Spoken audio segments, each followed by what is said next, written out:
హైదరాబాద్ ను విశ్వనగరం చేసేందుకు ప్రణాళికతో పనిచేస్తున్నామన్నారు మంత్రి కేటీఆర్. సిటీలో బస్ షెల్టర్లు, ట్రాఫిక్ సమస్యలను శాసన మండలిలో షబ్బీర్ అలీ ప్రస్తావించారు.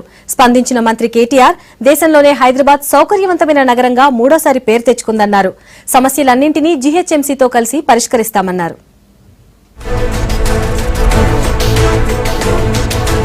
సిటీ అభివృద్ధికి ప్రభుత్వం చిత్తశుద్ధితో పనిచేస్తోందని చెప్పారు మంత్రి కేటీఆర్. సర్కార్ చర్యలతోనే క్వాలిటీ ఆఫ్ లివింగ్ లో వరుసగా మూడోసారి దేశంలో హైదరాబాద్ నెంబర్ 1 గా నిలిచిందని చెప్పారు. సిటీ సమస్యలపై మండలిలో ప్రస్తావించారు కాంగ్రెస్ ఎమ్మెల్సీ షబ్బీర్ అలీ. బస్ షెల్టర్లు లేక ప్రయాణికులు ఇబ్బందులు పడుతున్నారని చెప్పారు. షబ్బీర్ అడిగిన ప్రశ్నకు సమాధానమిచ్చారు మంత్రి కేటీఆర్. సిటీలో 1183 బస్ షెల్టర్లు ఉన్నాయని చెప్పారు. షెల్టర్ల నిర్మాణం ఈజీ అయినా నిర్వహణ భారంగా మారిందన్నారు. मैं बेगम यहाँ पर रोड नंबर 1 पे आने के लिए 1.5 आवर लगा मुझे.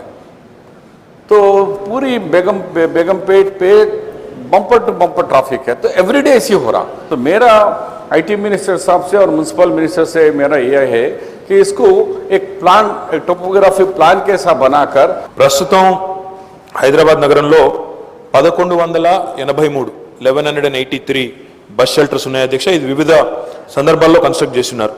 2008కి పూర్వం దాదాపుగా ఒక 500 పైచిలకు మన బస్ షెల్టర్లు, 2008లో మరొక 200 దాకా, తర్వాత 2010 నుంచి వివిధ దఫా 1183 బస్ షెల్టర్లు ఉన్నాయి అధ్యక్ష. అయితే వీటిని కట్టడం చాలా సులువు అధ్యక్ష, కానీ నిర్వహణ, మెయింటెనెన్స్, వాటిలో నీట్గా పారిశుద్ధ్యాన్ని మెయింటైన్ చేయడం, వాటిని చక్కగా నిర్వహించడం చాలా పెద్ద సమస్య అధ్యక్ష. 3 సంవత్సరాల్లో కూడా హైదరాబాద్ మహానగరం భారతదేశంలోనే అత్యుత్తమ జీవన ప్రమాణాలు కలిగిన నగరంగా రీసెర్చ్ సంస్థ గుర్తించింది అధ్యక్ష. మెట్రో ఫస్ట్ ఫేజ్ ఈ ఏడాది అందుబాటులోకి వస్తుందని, ట్రాఫిక్ కష్టాలు కొంతవరకు తీరుతాయని చెప్పారు కేటీఆర్. కొత్త పద్ధతిలో బస్ షెల్టర్ల నిర్మాణానికి టెండర్లు ఓకే చేశామన్నారు కేటీఆర్. షబ్బీర్ అలీ ఆర్టీసీ అంశంపై ప్రశ్నించగా ట్రాన్స్పోర్టేషన్ ను ఆదుకునే విషయం జీహెచ్ఎంసీ నిర్ణయిస్తుందన్నారు కేటీఆర్. జీహెచ్ఎంసీ గానీ, గతంలో ఉన్న ప్రభుత్వాలు గానీ, ఇప్పుడు మనం గానీ DBF-40 మోడల్ అని, PPP మోడల్ అని, ఎందుకంటే నిర్వహణ, వాటిని రోజు మానిటర్ చేయడం కానీ, అక్కడ సౌకర్యాలు మెయింటైన్ చేయడం కానీ కొంత కష్టతరమైన పని కాబట్టి, కొంత శ్రమతో కూడుకున్న వ్యవహారం కాబట్టి, ఒకవైపు అడ్వర్టైజింగ్ రైట్స్ ఇస్తూ ఇంకోవైపు వారు దాన్ని చక్కగా మెయింటైన్ చేసే విధంగా ఉంటుందన్న ఉద్దేశంతో గతంలో పలు దఫాలుగా టెండర్లు పిలిచారు. గతంలో కూడా బస్ షెల్టర్లు నిర్వహించారు అధ్యక్ష. బస్ షెల్టర్లను ఆధునీకరించడానికి టెండర్ కూడా పిలిచాము, రిక్వెస్ట్ ఫర్ ప్రపోజల్ కూడా పిలిచాము. 5 సంస్థలు ముందుకొచ్చినాయని చెప్పేసి ఆస్కీ వారు చెప్పారు. ఈ వారం రోజుల్లో ఆ ప్రక్రియను కూడా పూర్తి చేస్తాం. హైదరాబాద్ లోని ఆసుపత్రుల అభివృద్ధికి ప్రభుత్వం అన్ని చర్యలు తీసుకుంటుందన్నారు మంత్రి కేటీఆర్. శాసన మండలిలో ఎమ్మెల్సీ రజ్వీ అడిగిన క్వశ్చన్ కు సమాధానమిచ్చారు. ఆసుపత్రుల అభివృద్ధి కోసం బడ్జెట్ లో అధిక నిధులు కేటాయించామన్నారు. హైదరాబాద్ లో ఏవైతే ఆసుపత్రులు ఉన్నాయో వాటిని మరింత మెరుగు చేయాలి, ఇంకా బాగు చేయాలనే ఆలోచన వారు ఏదైతే వ్యక్తం చేశారో, जो बात आपने कहा कि इनके हालात में और भी सुधार होने चाहिए, मैं पूरी तरह से आपसे सहमत हूँ साहब. बट एक चीज़ आपके जहन में लाना चाह रहा था साहब कि पहली बात वो LOC की जो आपने बात किया, लेटर ऑफ क्रेडिट की जो बात किया, वो चालू है सब. ऐसी बात नहीं है कि CMRF दे रहे हैं इसलिए LOC बंद हो गया, ऐसी बात कोई नहीं. LOC भी दे रहे हैं, CMRF भी दे रहे हैं, और जिस हद तक हो सका, इससे पहले बस पार्शली देते थे, थोड़ा परसेंटेज देते थे, वैसा नहीं है अभी. जिस हद तक हो सका, अगर ज़रूरत पड़े तो पूरी की पूरी 100% भी देने की आज CM साहब की जो डिसीजन है पूरी तरह से वो अमल हो रही है. సిటీని విశ్వనగరంగా చేయాలన్న లక్ష్యంతో ప్రణాళికలతో ముందుకెళ్తున్నామన్నారు కేటీఆర్.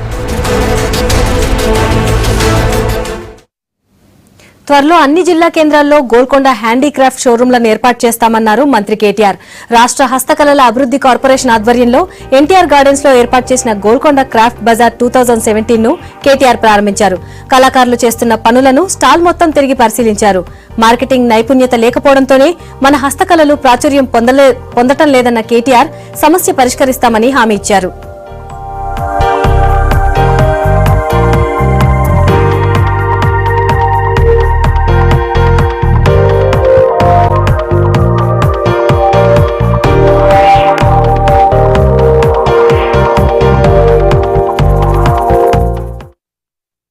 అన్ని రకాల టాలెంట్ ఉన్నప్పటికీ కేవలం మార్కెటింగ్ లోపం వల్ల, అంటే మన కళని మనమే బ్రాండింగ్ చేసుకోవడంలో, మార్కెటింగ్ చేసుకోవడంలో అంత నైపుణ్యం లేకపోవడం వల్ల మరి ఈ కళలు ప్రాచుర్యం పొందలేదు. ఆ కోణంలోనే ఇప్పుడు రాష్ట్ర వ్యాప్తంగా గోల్కొండ షోరూంల పేరిట, అదే రకంగా మనం ప్రతి జిల్లా కేంద్రంలో కూడా భవిష్యత్తులో ఒక్కొక్కటిగా మొన్న సంగారెడ్డిలో ప్రారంభించుకున్నాం. తొందరలోనే మెదక్లో, కరీంనగర్లో, వరంగల్లో, సిరిసిల్లలో, కామారెడ్డిలో ఈ రకంగా కొత్త జిల్లా కేంద్రాలన్నింటిలో కూడా దఫాలుగా దశల వారీగా మరి ఈ సంస్థను విస్తృతం చేస్తూ అందులో ఈ కళాకారులందరికీ కూడా మరి మార్కెటింగ్ సౌకర్యం కల్పిస్తూ ఇప్పుడే మనం ఒక వెబ్సైట్ కూడా లాంచ్ చేసుకున్నాం. ఆ వెబ్సైట్ ద్వారా ఆన్లైన్ పర్చేసెస్ కూడా అవకాశం ఇస్తూ నిజానికి అమెజాన్ లాంటి సంస్థలతో ఆన్లైన్ మార్కెట్ ప్లేసెస్లో కూడా ఈ కళాకారులకు అవకాశం కల్పిస్తూ ఇంటర్నేషనల్ మార్కెట్కి కూడా చేరువయ్యే విధంగా కార్యక్రమాలు చేపడతా ఉన్నాం. మరి తద్వారా వీరికి ట్రైనింగ్ సంబంధించి కానీ ఇతర సౌకర్యాల విషయంలో కానీ సో అట్లా ఈ దేశంలో ఎక్కడెక్కడ కళాకారులకి ఇట్లాంటి హస్తకళలకి ఏ రకమైన సపోర్ట్ ఇస్తా ఉన్నారో తెలుసుకొని అవసరమైతే అన్నింటినీ క్రోడీకరించి మొత్తంగా అన్నింటి సమాహారంగా మొత్తం దేశంలోనే తెలంగాణ హస్తకళలకు అత్యధిక మరి సపోర్టు అత్యధిక రాష్ట్ర ప్రభుత్వ పక్షాన అత్యధిక సహాయ సహకారాలు అందించే విధంగా ఒక ప్రత్యేకమైన కార్యాచరణ కూడా రూపొందించుకొని